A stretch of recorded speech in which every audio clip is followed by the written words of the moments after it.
어느 날 한 사람이 주일 아침에 자기 아내에게 투정을 부리기 시작합니다. 나 오늘 교회 가기 싫어. 아내가 이야기합니다. 왜 교회 가기 싫어요? 교회 가서 예배 드려야죠. 이 교회 사람들이 나를 안 좋아하는 것 같아서 정말 교회 가기 싫어. 사랑하는 아내는 남편을 향해서 정성스럽게 이야기합니다. 오늘 주일날 당신이 꼭 교회에 가야 될 3가지 이유가 있어요. 첫째는 주일이니까 그래도 예배를 드려야죠. 둘째는 다 안 좋아하는 건 아니랍니다. 당신 좋아하는 사람도 있어요. 셋째는 당신 담임 목사니까 설교해야죠, 오늘. 우리는 이런 질문을 던져봅니다. 그러면 리더가 왜 기도해야 할까요?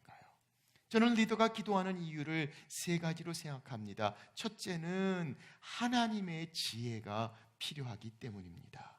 하나님의 지혜는 우리로 하여금 리더가 해야 될 많은 결정 가운데 정말 중요한 것들을 볼 수 있는 지혜를 주십니다. 지혜를 이야기하면서 성경은 명철이란 단어를 씁니다. 이 명철이란 단어를 영어 성경에 보니까 understanding 이렇게 해놨습니다. 이해한다는 겁니다. 여호와를 경외하는 것이 지혜와 지식과 그리고 명철의 기본이라고 말씀하셨습니다. 그것은 이해입니다. 무슨 이해입니까? 하나님의 시각으로 상황을 보는 이해입니다. 하나님의 시각으로 타이밍, 시간을 보는 이해입니다. 하나님의 시각으로 사람의 마음을 보는 이해입니다. 지혜는 하나님의 것으로 사람과 상황과 시간을 볼 수 있는 이해, understanding, 그게 바로 명철이고 그게 바로 지혜라는 겁니다.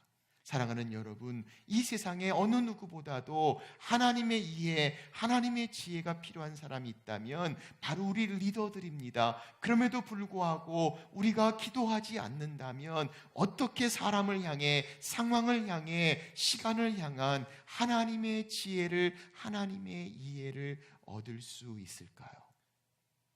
제가 청년들을 이렇게 보니까 둘이 정말 서로 좋아하고 사랑하면서도 결혼하지 못하는 커플을 종종 보게 됩니다. 어떻게 됐는가 가만히 살펴보니까 한 형제가 저한테 와서 이야기합니다. 목사님, 제가 저 자매를 마음에 두고 기도하고 있는데 전 그 자매가 너무 좋습니다. 그래요? 그런데 참 안타깝게도 그때 그 자매는 다른 형제 생각하고 이 형제에게 관심이 없습니다.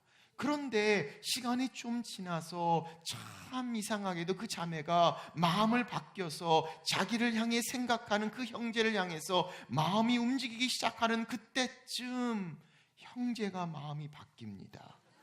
그리고 더 이상 관심이 없어지고 또 다른 자매를 쳐다보고 있는 겁니다. 그 장면을 멀리서 이렇게 보면서 둘이 서로 좋아했습니다. 문제가 뭐예요?